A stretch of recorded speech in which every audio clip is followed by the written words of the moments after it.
नमस्कार. लग्नानंतर होईलच प्रेम या मालिकेच्या आजच्या भागामध्ये मी तुम्हा सर्वांचे अगदी मनपूर्वक स्वागत करते. आजच्या भागामध्ये आपल्याला पाहायला मिळतं रम्या हातात मंगळसूत्र घेऊन स्वप्न पाहत असते. त्याचवेळी वसुआत्या तिथे येतात आणि रम्याला विचारतात, रम्या अगं काय करतेस तू? तुझ्या मुठीत काय आहे? रम्या आपल्या हातातील वस्तू वसुआत्यांना दाखवते. ते पाहून वसुआत्यांना धक्काच बसतो. रम्या वसुआत्यांना म्हणते, आई, भातुकलीतलं मंगळसूत्र, जे मंगळसूत्र लहानपणी पार्थने स्वतःच्या हाताने माझ्या गळ्यात घातलं होतं आणि आजही मी ते जपून ठेवलं आहे. आई, म्हणतात ना, जर आपण एखादी गोष्ट अगदी मनापासून मागितली आणि त्यासाठी प्रयत्न केले तर ती गोष्ट आपल्याला नक्कीच मिळते. असं म्हणत आता रम्या ते मंगळसूत्र आपल्या गळ्याला लावून पाहते आणि वसुआत्यांना म्हणते, आणि बघ नाही, माझं नशीब मला कुठे घेऊन आलं आहे. आता वसुआत्यांनाही खूप वाईट वाटत असतं, परंतु रम्या मात्र पार्थ सोबत लग्न करून संसार करायचं स्वप्न पाहत असते. आता रम्या वसुआत्यांना म्हणते, आई, आपल्या हाती जो हुकमी एक्का लागलाय ना, तो माझ्या पार्थची राणी मला नक्कीच बनवेल. वसुआत्याही त्या क्षणाची वाट पाहत असतात. रम्या म्हणू लागते, आतापर्यंत आपण खूप प्रयत्न केलेत, परंतु आपल्या हाती काहीच पुरावा नव्हता, परंतु आता आपल्या हाती खूप मोठा पुरावा आहे. एकदा का पार्थने काव्या आणि जीवाचा तो फोटो पाहिला आणि एकदा का त्याला त्यांच्या प्रेम प्रकरणाबद्दल कळालं ना, की पार्थ मग मात्र काव्याला आपल्या आयुष्यात क्षणभरासाठीही ठेवणार नाही. मग पार्थ तिच्या गळ्यातलं ते मंगळसूत्र स्वतःच्या हातानेच काढून घेईल. असं म्हणत रम्या खुश होते. रम्या वसुआत्यांना म्हणते, आई, त्या क्षणाची मी आतुरतेने वाट पाहत आहे. आई, हे सगळं काही असंच होईल ना? वसुआत्या म्हणतात, हो रम्या, तू म्हणतेस ना, मग सगळं काही तसंच होणार आहे, काळजी करू नकोस. रम्या म्हणते, हो आई, असंच व्हायला पाहिजे. काही झालं तरी पार्थच्या नावाचं मंगळसूत्र मला माझ्या गळ्यात घालायचं आहे. मी वाट पाहते की कधी एकदा खरं मंगळसूत्र पार्थ माझ्या गळ्यात घालतो आणि त्या क्षणाची मी आतुरतेने वाट पाहत आहे. वसुआत्या म्हणतात, हो रम्या, सगळं काही तुझ्या मनासारखंच होणार आहे. आता रम्याला खूप घाई झालेली असते. वसुआत्या म्हणतात, रम्या शांत हो, सगळं काही होईल अगदी आपल्या मनासारखं, परंतु घाई करायची नाही. रम्या, तुला माहित आहे ना, जर आपण घाई केली तर आपल्या नशिबात घात हा ठरलेलाच असतो आणि तसा आपण अनुभवही घेतला आहे. त्यामुळे रम्या, घाई करू नकोस. सगळं काही सावकाश सावधगिरीने आणि धीरानेच घ्यावं लागेल. रम्या म्हणते, आई, इतके वर्ष मी काय केलंय तेच तर केलं आहे ना. सगळं धीरानेच घेण्याचा प्रयत्न केलाय आणि त्या क्षणाची मी आतापर्यंत वाट पाहिली. कधी एकदा पार्थ माझ्या गळ्यात मंगळसूत्र घालतो याचीच तर आतापर्यंत मी वाट पाहत राहिली आणि त्या क्षणासाठी मी खूप आतुरही आहे. कधी एकदा पार्थ त्याच्या नावाचं मंगळसूत्र मला देतो, हे क्षण मला अनुभवायचे आहेत आणि म्हणूनच इतकी वर्ष त्या क्षणांची मी फक्त स्वप्नच पाहत आली आहे. पण नाही आई, काही झालं तरी पार्थ मला माझ्या आयुष्यात हवाय.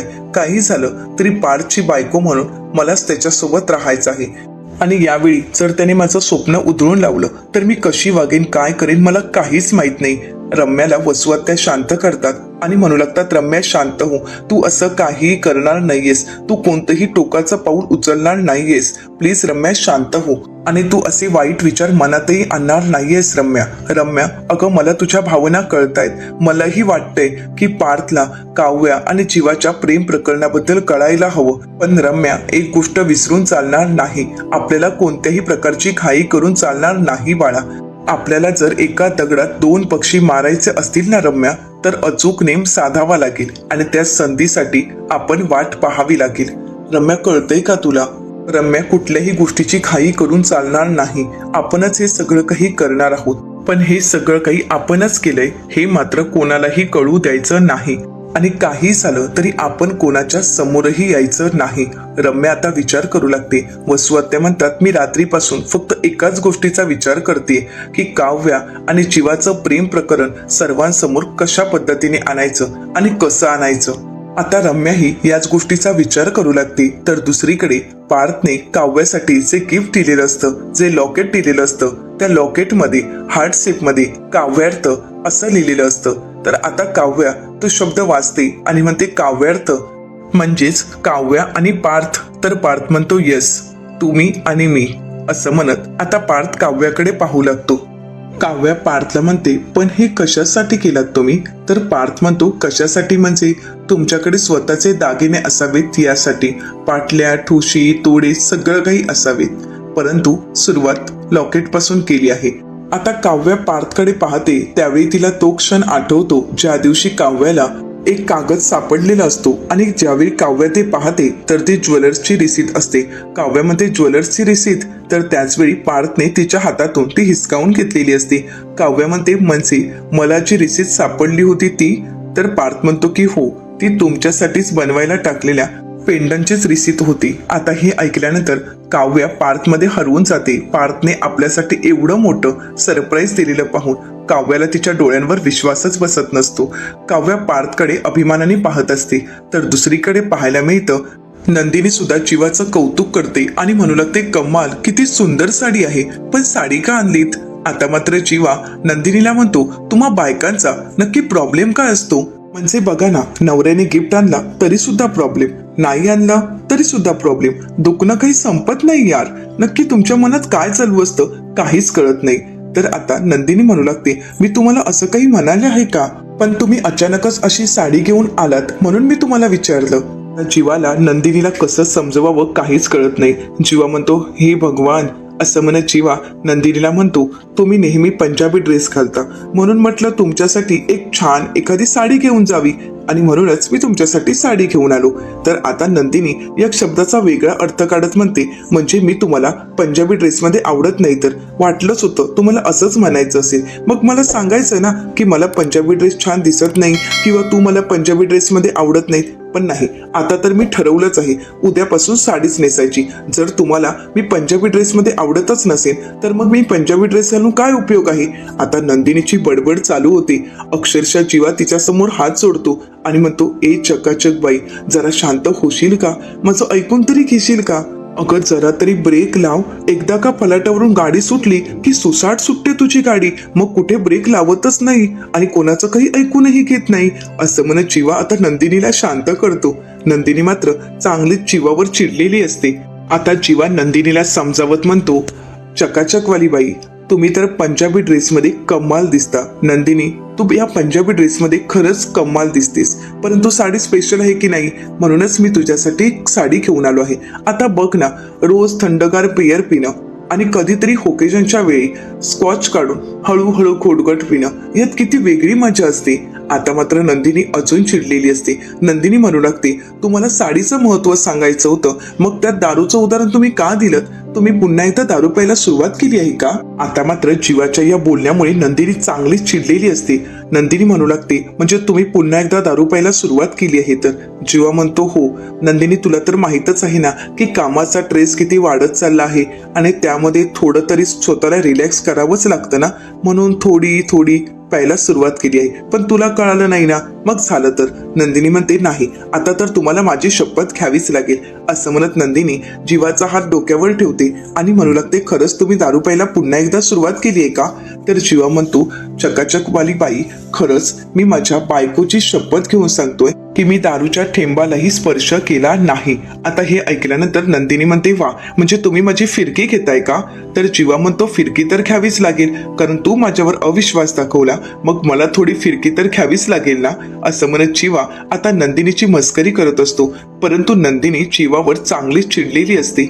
आता जीवा नंदिनीला म्हणतो, एक गोष्ट लक्षात ठेव, काही झालं तरी तुला दिलेला शब्द मी कधीच मोडणार नाही. एक वेळ तुझ्या हातचा तो स्पेशल काढा, तो मी प्यायला तयार आहे, कारण तो जगात भारी असतो. तर नंदिनी म्हणू लागते, जगात भारी तर ही साडी आहे आणि ही साडी मला खरंच खूप आवडली आहे. आता नंदिनी जीवाला थँक्यू बोलते, तर दुसरीकडे काव्याही पार्थला थँक्यू बोलते. तर आता पार्थला ज्यावेळी काव्या थँक्यू बोलते त्यावेळी पार्थ तिच्या हातातील तो पेंडंटचा बॉक्स घेतो. काव्य म्हणते, हे काय तुम्ही परत घेतलं आणि कशासाठी? मला ते हवं आहे. पार्थ म्हणतो, तुम्ही थँक्यू म्हणालात म्हणून. तर काव्य म्हणते, बरं, मी थँक्यू म्हणत नाही, परंतु माझी भेटवस्तू मला मिळायलाच हवी. पार्थ आता ते पेंडंट काव्याच्या हातात देतो आणि विचारतो, खरंच तुम्हाला हे पेंडंट आवडलं आहे का? तर काव्य म्हणते, हो खरंच आवडलं आहे. पार्थ म्हणतो, खरंच ना? तर आता काव्या म्हणू लागते, हो खरंच खूप आवडलं आहे आणि हे माझ्यासाठी खूप स्पेशलही आहे. पार्थ म्हणतो, तुमच्यासाठी हे पेंडंट बनवताना इतका विचारात पडलो होतो ना की मला आईचा सल्लाही घ्यावा लागला, कारण मला काहीच कळत नव्हतं आणि त्यापेक्षाही जास्त तुमची भीती वाटत होती. तुम्हाला हे पेंडंट आवडेल की नाही.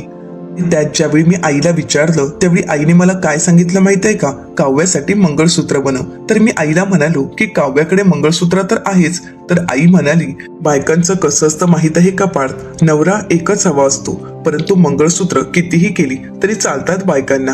आता मानिनी ताईंचं हे बोलणं ऐकून काव्याला हसू येतं. तर पार्थ काव्याला म्हणतो, खरं तर मी मंगळसूत्रच बनवायला टाकलं होतं, परंतु नंतर फोन करून ते कॅन्सल केलं आणि पेंडंट बनवायला सांगितलं. पेंडंटमुळे माणसाला स्वातंत्र्य मिळतं.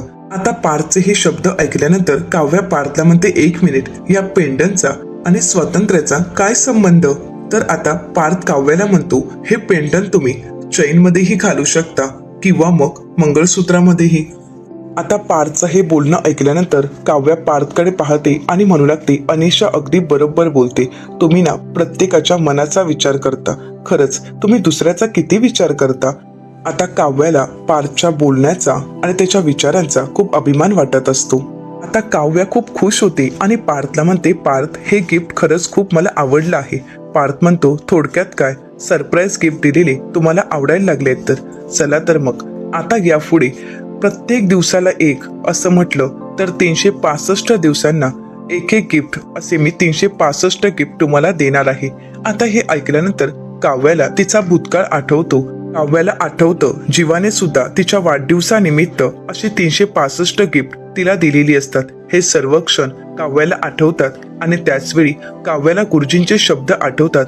गुरुजी म्हणालेले असतात की आतापर्यंत अपूर्ण राहिलेली गोष्ट, अपूर्ण राहिलेलं काम तुम्हाला पूर्ण करायचं आहे. काव्य मनाशीच म्हणते, गुरुजी म्हणाले त्याप्रमाणे अपूर्ण राहिलेलं काम पूर्ण करायचं आहे. म्हणजेच मी माझा अर्धवट भूतकाळ पार्थ यांना सांगितलाच आहे, परंतु आता त्यांना माझ्या पूर्ण भूतकाळाबद्दल सांगावंच लागेल आणि ते मी सांगणार आहे. 16 डिसेंबर अगोदर माझा भूतकाळ मी पार्थना सांगणार आहे. असं म्हणत आता आपल्या भूतकाळाबद्दल पार्थशी बोलायचं काव्याने ठरवलेलं असतं. तर दुसरीकडे नंदिनी आरशासमोर उभी राहते आणि साडी खांद्यावर ठेवून पाहते. नंदिनीला ती साडी खूप आवडलेली असते. नंदिनी साडीचं आणि जीवाचं खूप कौतुक करू लागते. तर जीवा म्हणू लागतो, ही साडी खरंच खूप स्पेशल आहे आणि या साडीची खूप स्पेशल स्टोरी सुद्धा आहे. आता नंदिनी जीवाला म्हणते, स्टोरी, कोणती स्टोरी आहे. तर जीवा नंदिनीला म्हणतो, मी ज्यावेळी 12वीला होतो ना त्यावेळी मी कॉम्पिटिशनसाठी गेलो होतो आणि तिथे माझ्या नाटकाला फर्स्ट प्राइज मिळालं होतं आणि तेव्हा जे काही पैसे मिळाले होते त्यातून मी 2 साड्या घेतल्या होत्या. नंदिनी म्हणते, 2 साड्या कोणासाठी. तर जीवा म्हणतो, 1 साडी आईसाठी आणि 1 साडी बाबांच्या आईसाठी. तर आता नंदिनी म्हणते, म्हणजे आईच्या आईसाठी साडी नाही का घेतली तुम्ही. तर जीवा म्हणतो, आईच्या आईसाठी साडी, ती देण्यासाठी मला वर जावं लागलं असतं. नंदिनी म्हणते, काही बोलू नका हा. तर जीवा म्हणतो, परंतु बाबांच्या आईचं आणि माझं नातं खूप घट्ट होतं. आम्ही एकमेकांसाठी खूप स्पेशल होतो, परंतु त्यानंतर आजी मला सोडून गेली. तर त्यानंतर जीवा म्हणतो, पण त्यावेळी मी ठरवलं होतं की घेताना यानंतर 3 साड्या घ्यायच्या. तर नंदिनी म्हणते, कोणासाठी. जीवा म्हणतो, 1 आईसाठी, 1 बाबांच्या आईसाठी. असं म्हणत जीवा नंदिनीकडे येतो आणि म्हणतो, 3री साडी. तर नंदिनी विचारते, कोणासाठी. जीवा म्हणतो, 3री साडी माझ्या मुलीच्या आईसाठी. आता नंदिनी लाजतच बाजूला जाते. जीवा म्हणतो, काय झालं. नंदिनी म्हणते, काही नाही, तुम्ही सुद्धा ना काहीही बोलत असता. जीवा म्हणतो, मग तुम्ही काय एवढ्या लाजताय. नंदिनी म्हणते, मी कुठे लाजतीये. जीवा म्हणतो, मी सगळं काही पाहिलंय, तुम्हाला पटलंय ना माझं म्हणणं. नंदिनी म्हणते, जीवा काय चाललंय तुमचं हे. आता तुम्ही माझ्यासाठी एवढं स्पेशल गिफ्ट दिलं आहे, मग मी सुद्धा तुमच्यासाठी काहीतरी स्पेशल गिफ्ट द्यायलाच हवं ना. सांगा बरं, तुम्हाला काय गिफ्ट हवंय माझ्याकडून. तुम्ही जे सांगाल ते गिफ्ट मी द्यायला तयार आहे. जीवा म्हणतो, असं काही नाही, मी तुम्हाला गिफ्ट दिलं म्हणजे तुम्ही सुद्धा मला गिफ्ट द्यायला हवं, असं काहीच नाहीये. आणि नंदिनी, मला सांगा, अहो त्या दिवशी मी तुमच्या कपाळावर किस केली होती, मग तू केलीस का माझ्या कपाळावर किस. असं म्हणत नकळतच जीवा त्याच्या मनातील भावना बोलून मोकळा होतो. आता जीवाचं हे बोलणं ऐकून नंदिनी शांतच होते. ती जीवाकडे पाहू लागते. आता जीवा नंदिनीला म्हणतो, ते मी. नंदिनी म्हणते, असू देत, होतं असं फ्लो मध्ये. तर त्यानंतर नंदिनी म्हणते, ते राहू देत, पण मी तुम्हाला गिफ्ट काय देऊ ते तर सांगा.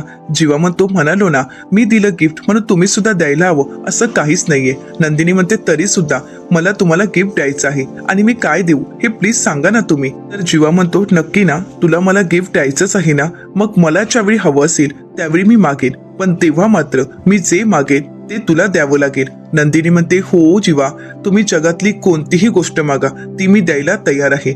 असं म्हणत नंदिनी आता जीवाचा हात हातात घेते आणि जीवाला म्हणते, तुम्ही जी गोष्ट मागाल, जी भेटवस्तू मागाल, ती मी द्यायला तयार आहे. हे नंदिनीचं वचन आहे. जीवा म्हणतो, बघ हा, वचन दिले तू मला. असं म्हणत आता जीवा तिथून निघून जातो. नंदिनी लाजतच म्हणते, मुलीच्या आईला म्हणे, किती वेडे आहेत जीवा. असं म्हणत नंदिनी जीवाच्या बोलण्यानंतर खूप लाजू लागते. तिला जीवाचं बोलणं आठवत असतं.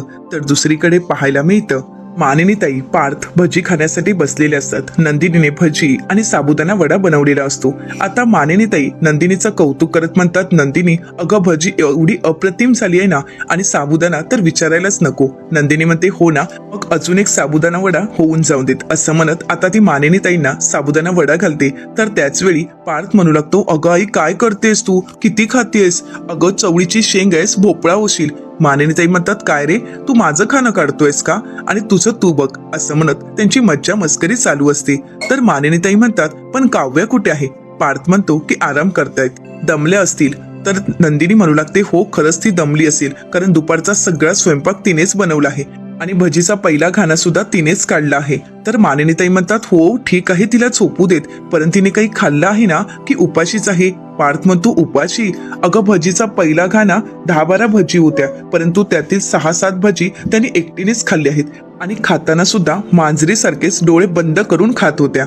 मांजरीसारखे डोळे बंद करून ज्यावेळी खात होत्या त्यावेळी किती क्यूट दिसत होत्या. असं म्हणत आता पार्थ काव्याचं कौतुक करत असतो, आणि हे सगळं काही मानिनीताई आणि नंदिनी ऐकत असतात.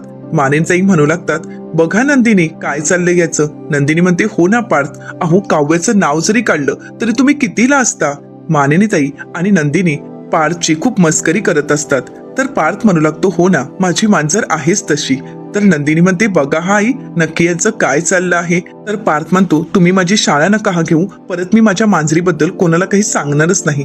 मानिनीताई म्हणतात, नको सांगूस, काय रे, तिचं खाणं काढतोस का. अरे माझ्या गोड सुनेने 4 भजी जास्त काय खाल्ली तर तिचं तू खाणं काढायला लागलास. 4 भजी तिने जास्त काय खाल्ल्या तर तू कंप्लेंटच करायला लागलायस. पार्थ म्हणतो, नाही ते मी असंच. मानिनीताई म्हणतात, हो असंच, मग तुझं सांगू का, लहानपणी काय काय पराक्रम केलेस, सांगू का. असं म्हणत मानिनीताई पार्थला चिडवत असतात. पार्थ म्हणतो, नाही आई, तू काही सांगणार नाहीयेस. मानिनीताई म्हणतात, आता कशाला शांत राहिलास, आता तर मी सांगणारच. तर नंदिनी म्हणते, आई सांगा ना तुम्ही, काय केलं होतं यांनी. तर पार्थ म्हणतो, काही नाही आई, काही बोलेल, तू लक्ष नको देऊस. मानिनीताई म्हणतात, हो का, लक्ष नको देऊस, मी सांगू का, म्हणजे त्यांनाही कळेल की तू काय काय पराक्रम केले आहेस. तर नंदिनी म्हणते, आई तुम्ही सांगा बरं. तर मानिनीताई नंदिनीला म्हणतात, लहानपणी हा इतका उपद्व्यापी होता ना, लपून छपून अनेक गोष्टी करायचा, अनेक पराक्रम करायचा. तर आता पार्थ म्हणतो, आई अगं नको ना ग सांगू. तर नंदिनी म्हणते, आई सांगाच तुम्ही. तर मानिनीताई नंदिनीला म्हणतात, त्यांनी काय केलं माहित आहे, मी युगच्या वेळी प्रेग्नेंट होते, आणि म्हणूनच रूम मध्ये असं छान गोंडस मुलाचं पोस्टर लावलेलं होतं, परंतु याने नकळत जाऊन ते पोस्टर काढून टाकलं. तर नंदिनी विचारते, का, कशासाठी पार्थ तुम्ही असं केलं. तर पार्थ म्हणतो, मग काय करणार, आईचं काय म्हणणं होतं, असं पोस्टर लावल्यामुळे मूल सुद्धा असं गोंडस होतं, असं कुठे असतं का. तर मानिनीताई म्हणतात, हो हो बघते ना मी, जेव्हा काव्या प्रेग्नेंट राहील ना त्यावेळी मी बघेन. एकदा का काव्याला कोरड्या उलट्या व्हायला सुरुवात झाली की मग येशील ना आई, काय करू कसं करू हे सगळं काही विचारायला, मग तेव्हा बघेनच मी. असं म्हणत आता सर्वच जण पार्थची शाळा घेत असतात. तर पार्थ लाजत असतो. तर आता नंदिनी म्हणू लागते, अजूनही लाजतायत ते. असं म्हणत सर्वच जण आता पार्थची शाळा घेत असतात. पार्थ मात्र शांतच असतो. तर दुसरीकडे पाहायला मिळतं की खरोखरच आता काव्याला उलट्या होत असतात. काव्याला खूप त्रास होत असतो. तिला उलटी झाल्यासारखी वाटत असते, परंतु उलटी होत नसते, तिला कोरड्या उलट्या होत असतात. आणि त्याचवेळी आशाताई त्यांच्या रूममध्ये कपडे ठेवण्यासाठी येतात. आता काव्याचा आवाज ऐकताच आशाताई घाबरतात आणि विचारतात, काव्याताई काय होतंय, तुम्हाला त्रास होतोय का. तर आता काव्य म्हणू लागते, काही नाही हो आशाताई, मला जरा उलटी झाल्यासारखं वाटत आहे, परंतु उलटी काही होतच नाही, म्हणजे असं कोरड्या कोरड्या उलट्या झाल्यासारख्या वाटतायत. तर आता आशाताई म्हणतात, बापरे, मी तुमच्यासाठी गोळी घेऊन येऊ का. तर काव्य म्हणू लागते, नाही नको, गोळीची काही गरज नाही, एकदा का उलटी झाली की मला बरं वाटेल. तर आशाताई म्हणतात, मी मानिनी वहिनींना सांगू का. तर काव्य म्हणते, नाही नको, उगाच त्यांना कशाला त्रास, तुम्ही एक काम कराल का, मी पार्थसाठी किचन मध्ये कॉफी बनवून ठेवली आहे, ती फक्त तुम्ही पार्थला नेऊन द्याल का. आशाताई म्हणतात, बरं ठीक आहे, मी नेऊन देईन. असं म्हणत आता आशाताई तिथून निघून जातात. आता काव्याला थोडं बरं वाटत असतं. काव्या फ्रेश होते, पाणी पिते आणि स्वतःला कंट्रोल करत म्हणते, काव्या अगं खाताना जरा बेतानेच खायचं. तुला माहित आहे ना, मिरचीचं काही खाल्लं तरी तुला पित्त होतं, परंतु नाही. भजी खाल्लीस आणि आता स्वतःलाच त्रास होत आहे, परंतु नाही. आता जे काही खाईन ते बेतानेच खावं लागेल. रात्रीचं जेवायचंच नाही. आता स्वतःला कंट्रोल करावंच लागेल, नाहीतर या उलट्या माझा जीव घेतील, असं म्हणत काव्या स्वतःलाच समजावते. तर दुसरीकडे पाहायला मिळतं, आशाताई काव्याने सांगितल्याप्रमाणे पार्थसाठी कॉफी घेऊन येते आणि त्याचवेळी पार्थ फोनवर बोलत असतो. पार्थ म्हणत असतो, 3 महिने झाले आहेत, आता ठरवलं काहीतरी हालचाल करायलाच हवी. रिझल्ट तर मिळाला आहे, परंतु आता त्यानंतर आपणही काहीतरी ऍक्शन घ्यायला हवीच ना. खरंच ही गुड न्यूज ऐकून मला खूप आनंद झाला आहे. आता हे ऐकल्यानंतर आशाताई मनातच विचार करतात आणि तर्क लावत म्हणतात, अय्या तिकडे काव्याताईंना उलट्या होत आहेत आणि इकडे पार्थदादा तर गुड न्यूज बद्दल बोलत आहेत, म्हणजे आता हे सगळं काही मानिनीताईंना सांगायलाच हवं, त्या तर आनंदाने उड्याच मारतील, असं म्हणत आशाताई पार्थचं पुढचं काही बोलणं ऐकून न घेता आता ती गुड न्यूज सांगण्यासाठी तिथून निघून जातात. तर इकडे पार्थ फोनवर बोलत पुढे म्हणू लागतो, का हे एवढी साधी गुड न्यूज ओळखायला तुला एवढा वेळ लागतो का? बरं तुला ओळखता येत नाही ना, मग मीच सांगतो, असं म्हणत पार्थ म्हणतो, बॅनर्जी ग्रुपचा प्रोजेक्ट मला मिळाला आहे आणि हीच तर सगळ्यात मोठी गुड न्यूज आहे, असं म्हणत पार्थ फोन ठेवतो. तर दुसरीकडे पाहायला मिळतं, आता ही आनंदाची बातमी आशाताईंनी मानिनीताईंना सांगितलेली असते. मानिनीताई पार्थ आणि काव्याला आवाज देऊ लागतात. पार्थ हॉलमध्येच असतो. तर मानिनीताई म्हणतात, पार्थ तू इथेच आहेस ना, मग काव्याला बोलावून घे, असं म्हणत त्या काव्याला मोठमोठ्याने आवाज देऊ लागतात. आता काव्या धावत पळत येते आणि विचारते, काय झालंय, तुम्ही एवढ्या हाका का मारत आहात आणि आम्ही येईपर्यंत तुम्हाला चैनच पडत नाहीये.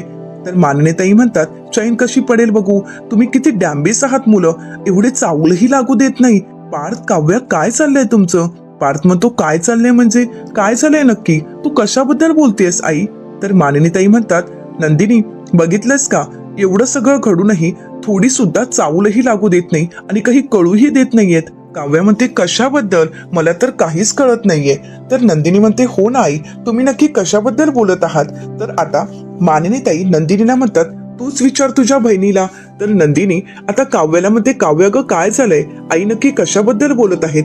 आता काव्य काहीच सांगत नसते. तर मानिनीताई म्हणतात, बघितलंस का, अजूनही तोंड उघडत नाहीयेत. काव्या तुला उलट्या होत आहेत ना? तर काव्या म्हणते, हो म्हणजे होत आहेत मला उलट्या, होत होत्या. तर नंदिनी म्हणते, काय काव्या तुला उलट्या होत आहेत? तर काव्या म्हणते की हो ताई, उलट्या झाल्यासारख्या वाटतायत पण उलट्या होतच नाहीये असं काहीतरी. तर नंदिनी म्हणते, म्हणजे तुला कोरड्या उलट्या होत आहेत का? काव्या म्हणते, हो त्याच टाईप. आता मात्र नंदिनी खुश होते आणि काव्याला मिठी मारते आणि म्हणते, काव्य मी खरंच खूप खुश आहे, प्रगती आहे. आता मात्र पार्थला काहीच कळत नाही. पार्थ म्हणतो, प्रगती आहे म्हणजे नक्की तुम्हाला काय म्हणायचं आहे? तर मानिनीताई म्हणतात, बघ नंदिनी, एवढं सगळं होऊन सुद्धा अजून सुद्धा ह्यांना आम्हाला ठाम ठिकाणा लागू द्यायचा नाहीये. पार्थ म्हणतो, कशाबद्दल? मानिनीताई म्हणतात, पार्थ अरे तू फोनवर बोलत होतास आणि ते आशाने ऐकलं, म्हणूनच आम्हाला ही गुड न्यूज कळाली आहे. पार्थ म्हणतो, मला सुद्धा आजच कळाली आणि म्हणूनच मी सोशल मीडियावर पण टाकणार होतो. तर मानिनीताई म्हणतात, वेडा आहेस का? अरे अगोदर कोणालाही काही सांगायचं नसतं. जोपर्यंत आपण चोर रोटी भरत नाही तोपर्यंत कोणाला काही कळू द्यायचं नाही.